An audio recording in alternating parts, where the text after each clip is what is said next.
오늘 우리에게 주신 말씀 보겠습니다. 마가복음 2장 23절로 3장 6절 말씀입니다. 기도합니다. 하나님, 이 시간도 우리에게 귀한 말씀 주셨습니다. 이 말씀 잘 보고 아버지 말씀에 따라서 지혜롭게 우리 인생을 살아가는 우리 사람 될 수 있도록 인도하여 주시옵소서. 부족한 점은 감춰주시고 하나님의 영광만이 드러나게 인도하여 주시옵소서. 예수님의 이름으로 기도합니다. 아멘. 은혜로운 시간, 축복의 같은 은혜의 자리가 되기를 축원합니다. 오늘 마가복음의 말씀 묵상하면서 한 가지 우리가 자주 접하는 이 상황을 봅니다. 바로 주객전도의 상황이죠. 이는 손님과 주인이 서로의 위치가 바뀌는 것을 의미합니다. 입장이 서로 바뀌는 겁니다. 역전되는 거죠. 그래서 혼란이 생긴 상태, 바로 이런 상태를 주객이 전도되었다라고 말합니다. 옛날 중국의 어느 한 마을에 길을 가던 나그네가 방문을 하게 되었습니다. 그는 한 집을 발견하고 그 집에 잠시 머물기를 요청을 했습니다. 친절한 주인이 이를 허락해 주었고 잠시 머물게 되었지만 이제 시간이 흐르면서 좀 이상한 현상이 나타났죠. 나그네는 주인의 위치에 서게 되었고 또 주인은 나그네가 되어서 서로 이 입장이 바뀌는 그런 상황이 되고 말았습니다. 전해오는 이야기에는 이처럼 서로 그 위치, 입장이 바뀌었지만 결국은 좋은 결말로 끝났다라고 말을 하기도 합니다. 이처럼 손님과 주인이 서로 그 위치가 바뀌는 상황을 주객이 전도되었다라고 말하죠. 이와 비슷한 사례가 사실은 종종 있었습니다. 과거에 왕과 신하가 서로의 신분을 바꾸었습니다. 근데 이거는 그 결론이 좋지 않았죠. 결국은 다시 회복할 수 없는 상황으로 결론을 맺기도 했죠. 근데 또 이 반대로 미팅의 자리에 친구를 대신하여 나갔는데 우리가 잘 되어서 행복한 결론을 맞게 되는 경우도 있습니다. 본질, 중요한 것은 본질인데 이 비본질, 이 부수적인 것과 순서가 뒤바뀌는 상황들, 이런 것들이 주객이 전도되었다라고 하죠. 원래의 목적을 잃어버린 경우입니다. 일의 우선순위나 중요도를 망각하고 뒤죽박죽 되어버린 상태를 말하죠. 사람들은 서로가 서로를 오해하고 그 본질을 보지 못하는 경우가 참 많이 있습니다. 또한 그 오해의 대상이 사람이 아니라 하나님이 되는 경우들도 종종 있죠. 하나님은 우리 인생의 주인이십니다. 그런데 교만한 사람들은 하나님을 알려고 하지 않습니다. 자신이 주인이라고 생각하면서 살아가게 됐죠. 오늘 말씀, 이 마가복음의 말씀을 보면서 주객전도의 도구로 사람들이 이 안식일을 거론을 하죠. 이 부분을 함께 나눕니다. 첫 번째, 오늘 본문 말씀 통해서 여러분과 나누실 첫 번째는 안식일을 정하신 분은 하나님이십니다. 안식한다라고 하는 그 뜻은 쉰다라고 하는 말이죠. 글자 그대로 쉼을 말합니다. 근데 여기에 시간의 개념, 날을 더해서 안식일이라고 어떤 특정한 의미가 부여된 날로 정하였습니다. 그래서 안식일이라고 하면은 이 간단한 뜻으로는 쉬는 날이라고 할 수 있습니다. 그런데 이 쉬는 날이라고 하는 이 개념, 쉰다라고 하는 이 상황의 시작은 바로 천지창조의 때부터입니다. 하나님께서 천지를 창조하셨죠. 일곱째가 되는 날에 하나님께서 안식하셨습니다. 하나님께서 천지창조의 이 일을 하시고 일곱째 날에 하나님께서 쉬셨다라고 하는 거죠. 창세기 2장 2절로 3절은 이렇게 말합니다. 하나님이 그가 하시던 일을 일곱째 날에 마치시니 그가 하시던 모든 일을 그치고 일곱째 날에 안식하시니라. 하나님이 그 일곱째 날을 복되게 하사 거룩하게 하셨으니 이는 하나님이 그 창조하시며 만드시던 모든 일을 마치시고 그 날에 안식하셨음이니라. 아멘. 그런데 이 날이 왜 특별한가? 하나님께서 이 날을 복되게 하셨기 때문에 그렇습니다. 인간에게, 우리에게도 쉬라고 그 그 복을 누리라고 말씀하셨기 때문에 그렇습니다. 그래서 특별한 날이 되었죠. 출애굽기 20장 8절은 이렇게 말합니다. 안식일을 기억하여 거룩하게 지키라 라고 말씀합니다. 이 안식의 원리를 생각해 봅니다. 시작, 그 근본이 하나님이십니다. 그리고 인생은 그 말씀을 따라서 이 명령을 잘 지키면서 순종하며 살아갑니다. 문제는 여기서 오해가 발생하였다라는 것이죠. 주객이 전도되는 상황이 만들어지고 말았습니다. 출애굽기 31장 13절에 이렇게 말하죠. 너는 이스라엘 자손에게 말하여 이르기를 너희는 나의 안식일을 지키라. 이는 나와 너희 사이에 너희 대대의 표징이니 나는 너희를 거룩하게 하는 여호와인 줄 너희가 알게 함이라 라고 말합니다. 하나님께서 말씀을 통해서 율법을 통해서 안식일을 지키라 하고 이렇게 말씀하셨습니다. 진정한 이 의미는 말씀을 주신 의미는 이 정말 안식하라라고 하는 것이죠. 그리고 그 안에서 거룩하신 하나님을 알아가는 것입니다. 하나님과 동행하는 것이죠. 그런데 사람들은 이를 하나의 규범으로 만들어 버렸습니다. 안식하고 진짜 쉬는 그 이유를 알려고 하지 않고 안식하기 때문에 절대로 움직이면 안 된다. 움직이는 그 자체는 일이 되어버린다. 죄를 범하는 것이다. 라는 규율의 관점으로 이를 보게 되었습니다. 어떻게 이럴 수 있을까요? 문자 그대로 아무 일도 하지 말았어야 됐고 율법처럼 법률처럼 지켜야 한다고 딱 못을 박아 버렸습니다. 때문에 하지 말아야 하는 일과 해야 하는 일을 자신이 규정하고 이것을 철석같이 지키도록 만들었죠. 원래는 이 사람을 위해서 안식일 쉼이 있는 것인데 주객이 바뀌었습니다. 이제는 사람이 안식일을 위해서 꼭 지켜야만 하고 어기면 절대로 안 되는 것으로 만들어 버렸습니다. 오늘 본 말씀 마가복음 2장 23절로 24절입니다. 안식일에 예수께서 밀바 사이로 지나가실새 그의 제자들이 길을 열며 이삭을 자르니 바리새인들이 예수께 말하되 보시오 저들이 어찌하여 안식일에 하지 못할 일을 하나이까 하고 말합니다. 사람들 아니 우리들도 이와 같은 실수를 많이 저지릅니다. 무엇인가? 법을 그 의도 그 만든 의도 정신을 잘 보고 바르게 적용하지 않는 겁니다. 그 법을 기계적으로 문자적으로 우리의 삶에 적용하는 경우가 그렇습니다. 바리새인들은 안식일에는 밀바 사이로 지나가는 것조차 바르지 않다라고 말하죠. 법에 저촉되는 것이라고 여겼습니다. 거기다가 제자들이 밀바 사이를 지날 때 이삭을 잘라서 손으로 비벼 먹은 것, 이 일을 일하는 행위로 간주하고 있습니다. 추수하는 행위로 보고 있죠. 제자들의 행동을 그냥 그 말대로 문자적으로 기계적으로 보면서 안식일을 지키라는 율법을 어긴 행동이다라고 지적하고 있습니다. 참 어떻게 이렇게 볼 수 있을까요?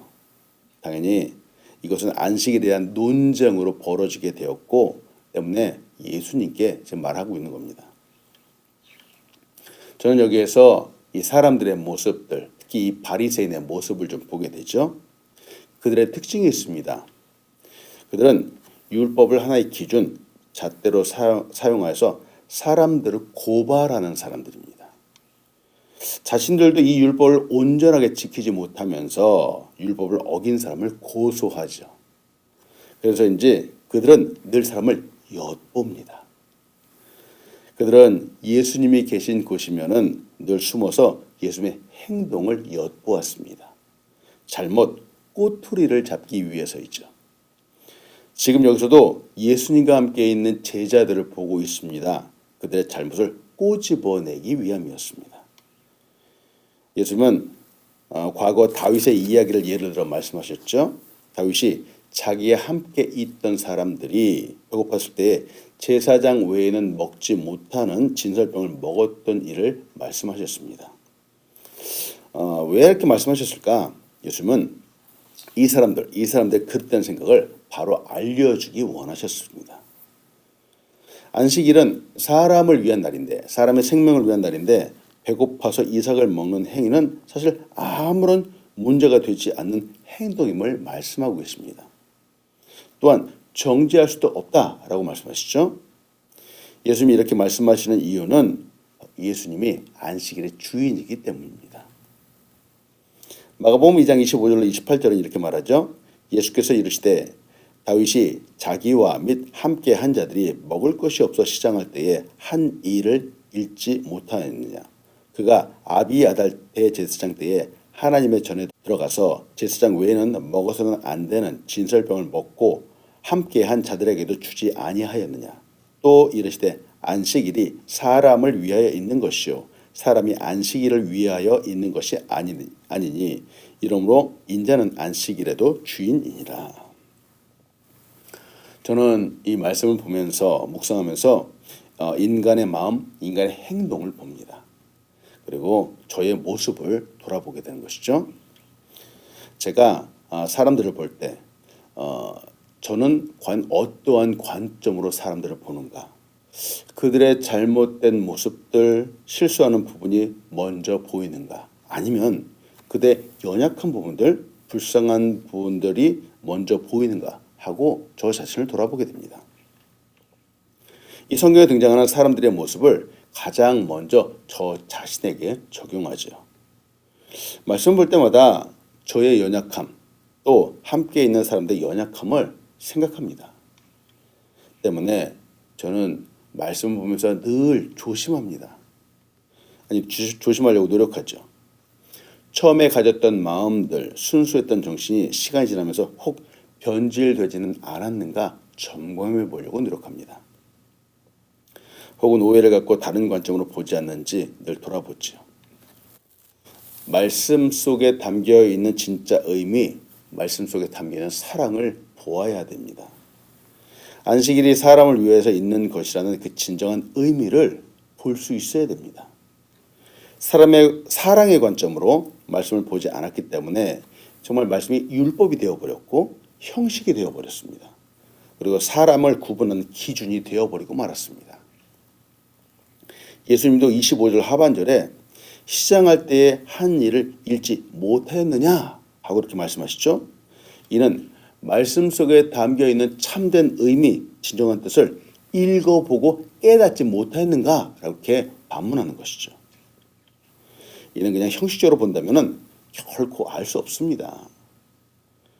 사람들은 말씀 속에 있는 하라라고 하는 그런 단어보다는 하지 마라라고 하는 단어를 더 크게 확대해서 보는 것 같습니다. 오늘도 말씀 속에 담겨있는 하나님의 마음, 예수님의 마음을 보기 원합니다. 여러분, 사랑하라라고 하는 이 하라, do it이라고 하는 단어를 더 크게 보아서 나의 마음속에 받는 우리가 되게 간절히 축원합니다. 아멘. 두 번째로 같이 보고 싶은 것은 안식일 속에 담겨있는 참된 의미를 적용하십시오 라고 하는 거죠. 하나님은 사람을 위해 이 안식일을 제정하셨습니다. 만드셨죠. 이는 사람을 위함입니다. 안식일이 우선이 아니죠. 그러나 당시 유대인의 이 안식일 규정에는 죽을 상황이 아니면은 웬만하면은 아픈 사람도 치유하면 안 되었습니다. 금지되어 있었습니다. 바리새인들은 아픈 사람들 치유하는 것보다는 안식일에 무엇을 하지 말아야 한다라는 것을 먼저 관심 두었습니다. 그걸 율법으로 만들었습니다. 그리고 그 조건을 예수님에게도 적용하여서 책을 잡으려고 했죠. 오늘 본 말씀 마가복음 3장 1절로 6절입니다. 예수께서 다시 회당에 들어가시니 한쪽 손 마른 사람이 거기에 있는지라. 사람들이 예수를 고발하려 하여 안식일에 그 사람을 고치시는가 주시하고 있거늘 예수께서 손 마른 사람에게 이르시되 한가운데 일어서라 하시고 그들에게 이르시되 안식일에 선을 행하는 것과 악을 행하는 것, 생명을 구하는 것과 죽이는 것 어느 것이 옳으냐 하시니 그들이 잠잠하거늘 그들이 마음이 완악함을 탄식하사 노하심으로 그들을 둘러보시고 그 사람에게 이르시되 내 손을 내밀라 하시니 내밀매 그 손이 회복되었더라. 바리새인들이 나가서 곧 헤롯 왕과 함께 어떻게 하여 예수를 죽일까 의논하니라. 종교 지도자들, 이들은 잘못된 부분을 크게 보려 했습니다. 잘못된 부분을 확대해서 보려고 했죠. 예수님은 그에 반해서 예수님은 아픈 사람들, 도움이 필요한 사람들을 고치는 일이 우선이었습니다. 한쪽 손 마른 사람을 예수님은 치유해 주셨습니다. 예수님은 이 사람, 한쪽 손 마른 사람을 한가운데 일어서라 라고 말씀하셨죠. 한가운데라고 하는 이 자리는 그 모임의 중심입니다. 거기에 모여있는 사람들이 모두 다 볼 수 있는 정말 한가운데입니다. 예수님이 이 사람을 고치는 일과 이 안식일의 진정한 의미를 깨닫게 하시는 일을 한쪽 구석에서 몰래 하지 않으셨습니다. 아무도 모르게 하지 않으셨죠. 모두가 다 보도록 공개적으로 하셨습니다. 생각해 봅니다. 이렇게 보여주셨는데 혹시 이를 보고 깨닫고 잘못된 생각을 돌이킬 수 있다면 이것은 놀라운 축복입니다. 예수님께서 공개적으로 하신 이유가 바로 여기에 있습니다. 예수님은 잘못만을 보고 책망을 잡으려는 바리새인들을 보고 그들이 이것을 보고 깨닫고 그들의 생각을 돌이키기 원하셨습니다. 그러나 그들은 그렇게 하지 않았죠. 그들은 예수님의 사랑, 긍휼의 마음을 보지 않고 안식일이라고 하는 하나의 율법, 규정에 집중되어 있었습니다. 이것이 문제입니다. 누가복음 10장 25절로 37절에는 바로 선한 사마리아인 이야기가 나옵니다. 거기서도 강도를 만나서 거의 죽게 되어 버려졌던 한 사람이 등장을 하죠. 근데 그 옆을 지나갔던 제사장 그리고 레위인은 그냥 지나갑니다. 이는 율법을 형식적으로 그들의 삶 가운데 적용하고 있기 때문에 그렇죠. 말씀 속에 담겨있는 참사랑을 보지 못했기 때문에 그와 같이 행동을 했죠. 그러나 사마리아인은 사람을 살리는 것에 집중했습니다. 선함을 베풀어 주었습니다. 예수님은 누구의 행위를 칭찬하셨는지요? 때문에 우리도 말씀 보면서 항상 자신을 돌볼 수 있어야 됩니다. 오늘 본문에서 예수님의 말씀이 우리의 삶에 크게 다가옵니다. 마가복음 3장 4절입니다. 안식일에 선을 행하는 것과 악을 행하는 것, 생명을 구하는 것과 죽이는 것 어느 것이 옳으냐 하고 말합니다. 이는 우리 그리스도의 삶의 기준이 되어야만 됩니다. 하나님의 뜻을 구별하는 한 가지는 생명에 관심이 있는가 하는 것이죠. 우리는 생명에 정말 관심을 두어야 됩니다. 예수님의 심장을 가지고 볼 수 있어야 됩니다. 안식일 하나님께서 정하신 소중한 축복의 날입니다. 이 날도 생명을 살릴 수 있어야 되죠. 물론 다른 날도 또한 생명을 살리는 일에 우리가 집중해야 됩니다. 야고보서 4장 17절은 우리에게 이렇게 도전합니다. 그러므로 사람이 선을 행할 줄 알고도 행하지 아니하면 죄니라 하고 말합니다. 선을 행하지 않는 것의 정당함이라는 것은 있을 수 없습니다. 율법을 지킨다는 명목으로 선을 행하지 않는 것, 이것은 분명한 죄입니다. 죄를 범하는 것이죠. 말씀의 정신이 사랑이기 때문에 그렇습니다. 말씀을 주신 하나님이 또한 사랑의 하나님이시기 때문에 그렇습니다. 오늘도 말씀을 바로 보는 우리가 되기를 축원합니다. 그리고 이 말씀을 우리의 삶에 바르게 적용하는 우리가 되기를 소원합니다. 주객이 전도되지 않고 사랑으로 살아가는 우리 한 사람 한 사람 되기를 축원합니다. 아멘. 기도하겠습니다. 하나님, 귀한 말씀을 주셨습니다. 우리 매일매일 말씀을 볼 때 말씀을 바로 볼 수 있도록 인도하여 주시옵소서. 말씀 속에 담겨있는 하나님의 진정한 사랑을 보고 듣고 깨닫고 우리의 삶에 적용할 수 있도록 인도하여 주시옵소서. 감사합니다. 예수님의 이름으로 기도합니다. 아멘.